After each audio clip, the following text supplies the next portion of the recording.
disciples and make disciples. Get firmly rooted. So let's get firmly rooted. Let's get firmly rooted.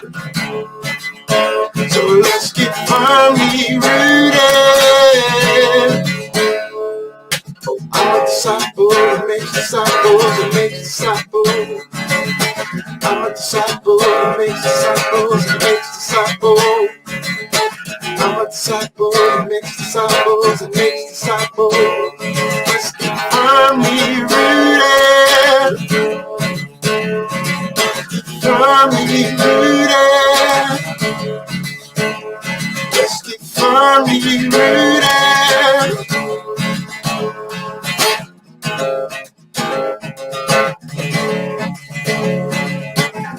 Yeshua, Yeshua, Yeshua, Yeshua,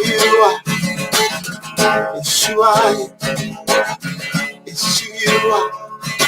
I'm a disciple that makes disciples that makes disciples. We're disciples that make disciples that make disciples. We are disciples that make disciples that make disciples. We are disciples that make disciples that make disciples. Let's get firmly rooted. Firmly rooted.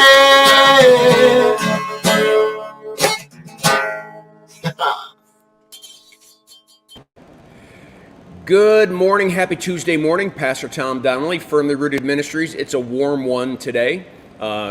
Kimberly and I finally got our walking shoes on and went out for a walk today, and that felt good.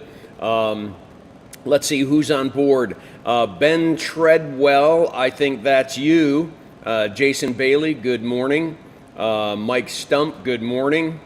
Good to have you guys. Good to have you on board. And Bob Ayotte is here in the house, and he has been coming in pretty regularly in the mornings and doing prayers on Monday and doing devotions, and then he scurries off to work and does what he needs to do.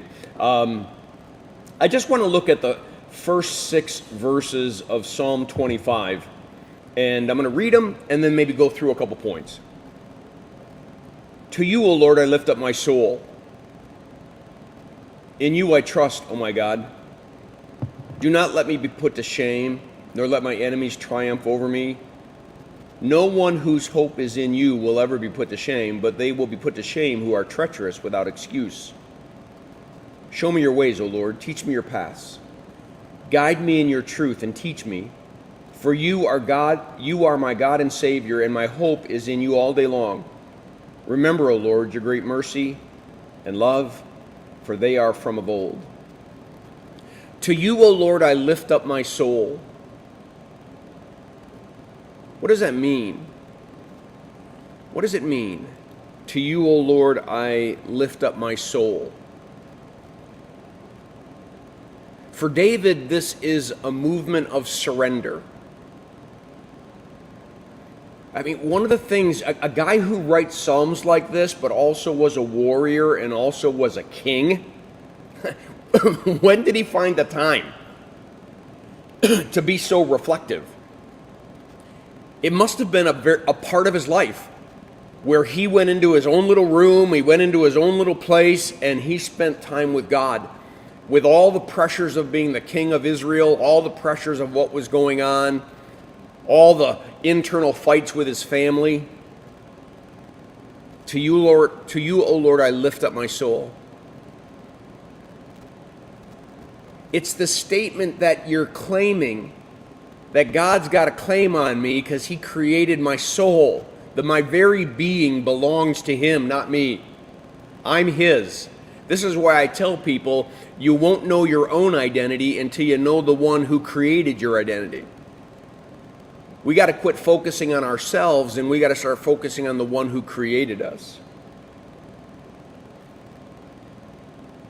In you I trust. He says it 2 or 3 times in this reading. I'm going to trust in you. I'm going to hope in you. That's the rub. See, sometimes we don't want to trust our soul to God because we don't trust Him. We don't hope. We want to be in control. We want to make sure we do it the way we want to do it because we're just not sure He's going to do it the way we want. Whoop, you catch that? We sometimes think that my will's better than your will, God, right? We love Jesus' statement in Gethsemane, not my will, but thine be done. But none of us wants to live that way. We really want God to be a puppet at the end of our strings, and we want Him to do things that we want Him to do because we think we've got a pretty good idea on how our life should work. David is saying we got to surrender this stuff. It's sinful. We need to step into the unknown and say it's okay because God knows. We need to step into uncertainty and say okay because God's certain. We have to have confidence, men. Confidence that we can trust God, hope in God, because He's the one who created us. He finally says, show me your ways and teach me your paths. Guide me in your truths and teach me. I'm willing to let go of all my ideas. I'm willing to let go of all the things I think. Please provide me wisdom, provide me direction, teach my heart what to do. Because you are God, my Savior. And because of that, my hope is in you all day long. And oh, by the way, it's because of your great mercy and love, because they are from of old. Your great mercy and love, God, goes all the way back to Genesis 3:15 when Adam and Eve fell. And rather than crush them, you chose to redeem them. So, gentlemen, it's Tuesday. Don't even know what your Monday meant to you, and I don't know what you got planned for your Tuesday. But how about we spend some time reminding ourselves that Jesus is the way, the truth, and the life, and that maybe a majority of what we have to do as men of God is surrender our will to His will and trust that He's got a plan and He's got a direction, and we step into it in obedience. It's not a blind step. He gives us His word, so He's never going to ask you to do something that conflicts with His word. If it's true, step into it. But Tom, I don't know what's going to be the outcome. Yeah, but God does. It's not about you knowing. It's not about you even being in control. How about you and I have to give up some control and trust that God is in control? That's a weird statement.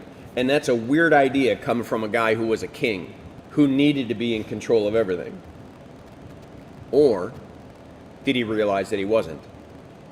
Was he one of Israel's greatest kings because being a king made him dive deeper in his relationship with God, trust God, because he was in charge of a whole nation? Interesting.